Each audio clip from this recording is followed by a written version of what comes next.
मरीम साहिबा, आपको एतराज़ात थे, मुस्लिम लीग नून को एतराज़ात थे, आप लोग एतराज़ात इलेक्शन कमीशन के पास लेकर गए। पीपल्स पार्टी के एतराज़ के बावजूद आपके रिजर्वेशंस को मानते हुए रीकाउंटिंग का हुक्म दिया गया।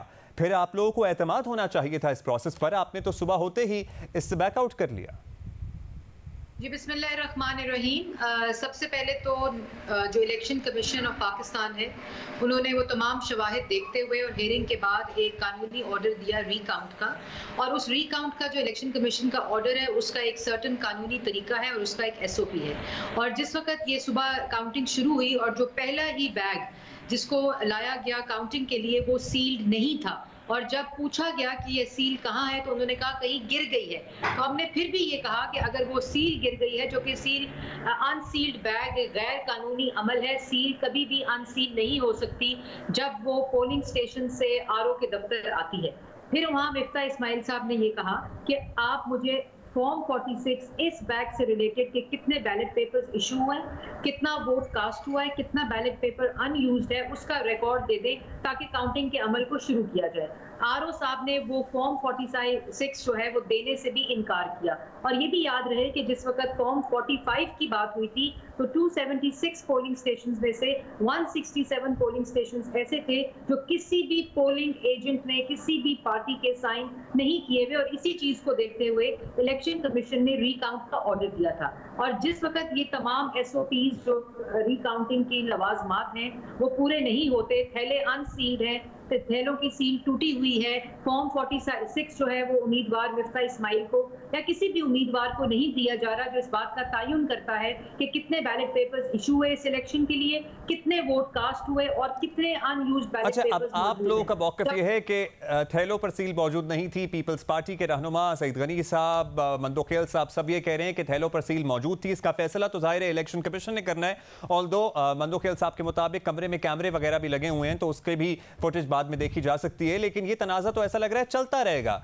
जबकि PTI आप PTI कह रही है मरीम साहिबा के रीपोलिंग करा दें, तो फिर क्या आप लोग भी वही मौक़िफ़ अख्तियार करेंगे कि अल्टीमेटली अगर ये इस तरह हल नहीं हुआ तो repolling can be an option?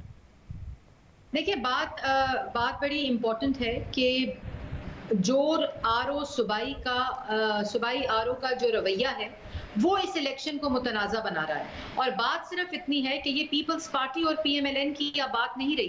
Peoples party और PMLN की बात तब तक है जब तक हमने इलेक्शन लड़ा, उसका एक रिजल्ट आया, उस रिजल्ट के ऊपर एक सवालिया निशान हुआ जिसके ऊपर इलेक्शन कमीशन ने एक लीगल ऑर्डर देकर रीकाउंट का ऑर्डर दिया है। अब तो अगर थैले पे सील नहीं है तो ये पीपल्स पार्टी के लिए भी उतना बड़ा मसला होना चाहिए जैसे बाकी जमातों के लिए। और मैं एक और बात वाज़िया करती चलूं कि थैले की जो सील नहीं थी वो तमाम जमातों ने सवाए पीपल्स पार्टी के, उसमें TLP मौजूद है जो पहली दरखास्त RO को दी कि ये थैला जो है वो अनसील्ड है और फॉर्म 46 नहीं दिया जा रहा। इसमें पीपल्स पार्टी वाहिद एक जमात है जो वहां बैठी रही। TLP भी बाहर आई, TLP ने प्रेस कॉन्फ्रेंस की, TLP ने उस दस्तखत किए उस दरखास्त पे जो दरखास्त थैले की अनसील्ड की बात को इलेक्शन कमीशन तक पहुंचाती है। तो बात ये पीपल्स पार्टी और अब PMLN के बारे में नहीं है, बात इलेक्शन कमीशन के उस लीगल ऑर्डर पे है जिसके जरिए एक SOP कानूनी तौर पे वज़ा कर दिया गया है कि इसी SOP के तहत रीकाउंटिंग होनी है। जब तक वो पूरा नहीं होगा हमने इलेक्शन कमीशन से दरखास्त की है कि इस रीकाउंटिंग के अमल को रोका जाए, क्योंकि फॉर्म 46 और बैलेट पेपर्स के रिकॉर्ड ना होने की सूरत ऑडिट में जो भी हक़ाइक़ सामने आएंगे, अब थैलों पर से अगर आपके मुताबिक मरीम साहिबा आपका मौक़िफ़ मान लिया जाए तो थैलों पर से अगर सीलें हट गई हैं तो जाहिर है तमाम मामला ही मशकूक हो गया। फिर तो अगर आपका मौक़िफ़ मान लिया जाए तो जब तमाम मामला मशकूक हो गया तो फिर आप पाकिस्तान तहरीक इंसाफ की जो दरख्वास्त है कि इस हल्के में रीपोलिंग कराई जाए, क्या अपने सबसे बड़े पॉलिटिकल ओपोनेंट के हम आवाज़ हो जाएंगे फिर इस मामले में आप लोग? देखिए, बात यह है कि मैं कभी भी गलत बात नहीं करूंगी। मैंने थैलों की बात नहीं की, मैंने कहा कि जो पहला बैग वोट का थैला रखा गया रीकाउंटिंग के लिए उसकी सील मौजूद नहीं थी। और यही वो मसला बना जिस पे हमने RO को कहा कि चल सील थैले पे ये नहीं हो सकता कि अनसील्ड हो।